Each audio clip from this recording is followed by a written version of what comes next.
Je suis très content de voir cette salle aussi pleine. On a refusé beaucoup de monde. Hein. Vous êtes les heureux élus, c'est très bien. Et vous avez raison, hein, ça va être une très belle après-midi. J'espère que vous allez l'apprécier. Alors, Madame le secrétaire perpétuel, chères consoeurs, chers confrères, chers collègues, mesdames et messieurs, chers amis, chers anciens présidents, il y en a plusieurs dans la salle, ils sont d'ailleurs assis côte à côte, chers secrétaires perpétuels honoraires, on est très content de vous voir tous ici.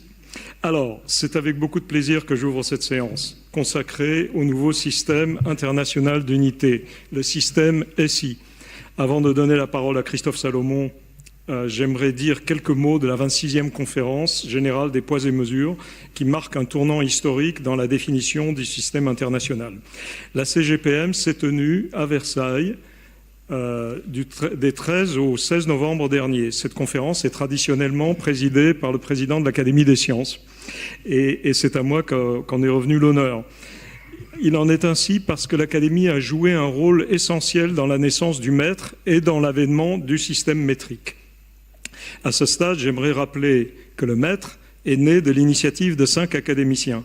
Cet aspect historique sera traité tout à l'heure de façon plus détaillée dans le cadre de la séance des 5 à 7, notamment par Ken Alder. Mon objectif est simplement d'évoquer le rôle majeur de l'Académie. Donc le comité de réflexion est formé en août 1790 en son sein pour engager des travaux sur les unités de mesure. Il comprend Jean-Charles Borda, Pierre-Simon Laplace, Joseph-Louis Lagrange, Gaspard Monge et Marie-Jean-Antoine Condorcet. Le groupe remet un rapport de 14 pages le 19 mars 1791. Vous pourrez d'ailleurs voir la première page de ce rapport dans l'un des présentoirs qui se trouve dans le salon qui est juste à côté. N'hésitez pas à regarder d'ailleurs cette exposition qui a été montée à cet effet. Alors, on voit ici la première page de ce document historique conservé aux archives de l'Académie des sciences, dans laquelle on lit « L'idée de rapporter toutes les mesures à une unité de longueur prise dans la nature s'est présentée aux mathématiciens dès l'instant où ils ont connu l'existence d'une telle unité et la possibilité de la déterminer. Ils ont vu que c'était le seul moyen d'exclure tout arbitraire du système de mesure. Les mathématiciens de l'époque avaient l'esprit très concret, mais ils étaient aussi physiciens, mécaniciens, astronomes. Alors, parmi les possibilités étudiées par ce groupe, celle qui est retenue consiste à mesurer un quart de méridien terrestre et à diviser cette distance par 10 millions. À la dernière page, donc, les académiciens proposent à l'Assemblée nationale de lancer les opérations. Et on voit ici les signatures admirables des membres du comité, donc Borda, Lagrange, Laplace, Monge et Condorcet. Donc toutes ces signatures d'ailleurs sont bien visibles, hein. Ils avaient des belles signatures tout à fait décodables. Alors pour réaliser cette mesure par triangulation, 2 autres académiciens sont désignés, Jean-Baptiste Delambre et Pierre-François Méchain. Les opérations débutent fin juin 1792, mais la période est agitée, les opérations sont interrompues, la France est en guerre, et puis Delambre et Méchain, finalement, réalisent l'exploit de mesurer l'arc de méridien entre Dunkerque et Barcelone, ce qui conduit à la mesure du mètre. Le prototype du mètre est fabriqué par Lenoir en platine, la loi du 19 Frimaire en 10 décembre 1799 précise que le mètre et le kilogramme de platine déposé le 4 Messidor au corps législatif par l'Institut national des sciences et des arts, le nom de l'Académie des sciences de l'époque, sont les étalons définitifs de mesure de longueur et de poids dans toute la République. Ces nouveaux étalons sont dédiés à tous les temps et à tous les peuples. Alors, 75 ans plus tard, la Convention du mètre crée le BIPM, Bureau international des poids et mesures, avec pour mission d'assurer et de promouvoir la comparabilité et l'harmonisation mondiale des mesures, notamment en fournissant un système international d'unité cohérent. À la tribune de la Conférence générale des poids et mesures d'il y a 3 semaines, on voit notamment de droite à gauche le président du CIPM, Comité international des poids et mesures, Barry Inglis, le président de l'Académie des sciences, moi-même, qui préside la CGPM, et le directeur du BIPM, Martin Milton. Ces institutions, le BIPM, le CIPM et la CGPM, sont engagées dans ce changement historique du système international d'unité. Au Palais des Congrès de Versailles, il y a 3 semaines, nous avons ainsi fait un peu la révolution à côté du château sous ma présidence. Donc, Alors, cette 26e conférence marque un tournant dans la définition des unités du système international. On peut s'en étonner, et pourtant, cette évolution est une suite logique de celle déjà réalisée. Le système d'unité est reformulé en partant des constantes fondamentales de la physique et en remplaçant le dernier étalon matériel, celui du kilogramme, par une définition s'appuyant sur la constante de Planck.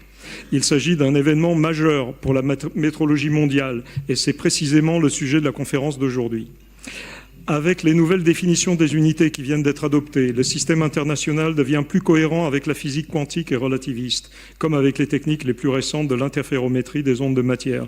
Il s'appuie désormais sur les constantes fondamentales de la nature et de la physique, un choix qui ne pourra que favoriser les nouvelles technologies, mais qui va nécessiter un effort pédagogique considérable.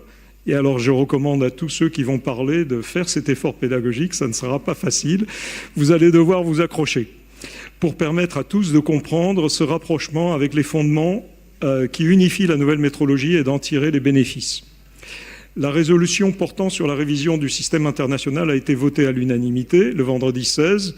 Tout avait été bien préparé d'avance, bien sûr, et l'événement a été salué par une ovation debout.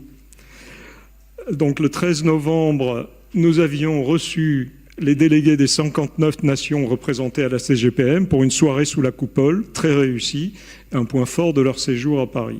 Il me paraissait important de partager avec vous les moments intenses vécus à la CGPM. C'était absolument mémorable.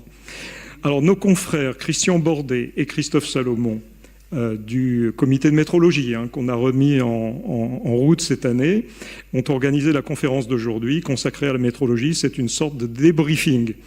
L'un des objectifs est précisément d'expliquer le nouveau système international. Ce n'est pas simple. J'espère encore une fois que tous les conférenciers feront un effort pédagogique sérieux. Alors, en complément, et à partir des 17h, nous aurons un 5 à 7 consacré au changement d'étalon. Je signale aussi l'exposition dans le salon que vous traversez pour rejoindre la salle des séances. Cette exposition réalisée sous la direction de Nicole Capitaine, membre de l'Académie, et Isabelle Morin-Joffre, rassemble des documents majeurs issus des archives de l'Académie. Je vous souhaite une excellente après-midi en plongée dans la métrologie. Merci.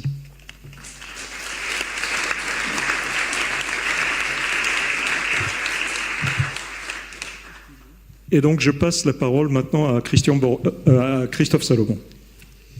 Merci Sébastien. Donc, en prévision de tenir l'horaire, je vais pas être très long. Je voudrais juste honorer la mémoire de Jean Kowaleski, qui est le coprésident de ce groupe Sciences et Défense de l'Académie des Sciences. Sciences et métrologie, qui nous a quittés le 17 août 2018. Et sur cette image, vous le voyez à côté du coffre-fort du BIPM avec le kilogramme étalon sous sa cloche. Et il porte aussi la cravate du BIPM, qui montre que Jean a été impliqué pendant de nombreuses années dans la métrologie nationale et internationale. Il était le président du Bureau national de métrologie qui s'appelait le BNM à l'époque, qui est devenu le laboratoire national d'essai, le laboratoire national pour les unités. Il a présidé le comité international des poids et mesures, le CIPM, comme Sébastien l'a présenté précédemment, de 1997 à 2004. Donc Jean a été est également membre du Bureau des longitudes, a été un pionnier de l'étude du mouvement des satellites naturels ou artificiels et de l'astrométrie spatiale. Il a dirigé l'instrument télémétrie laser pour mesurer la distance de la Terre à la Lune avec des précisions de l'ordre du millimètre à Grasse entre 1974 et 1982. Il a été l'un des pères du satellite d'astrométrie Hipparcos qui a fait le catalogue des positions angulaires et de la magnitude des étoiles, de plus de 100 000 étoiles. Ce satellite qui a donné lieu au développement du satellite Gaïa, dont l'analyse des données est en cours, qui, elle, est passée à plusieurs millions d'étoiles ou milliards d'étoiles. Et Jean, enfin, a été l'auteur de nombreux articles de référence, non seulement sur l'astrométrie, mais aussi la métrologie. Et Jean aurait été absolument ravi de participer à cette séance cet après-midi et même à la CGPM.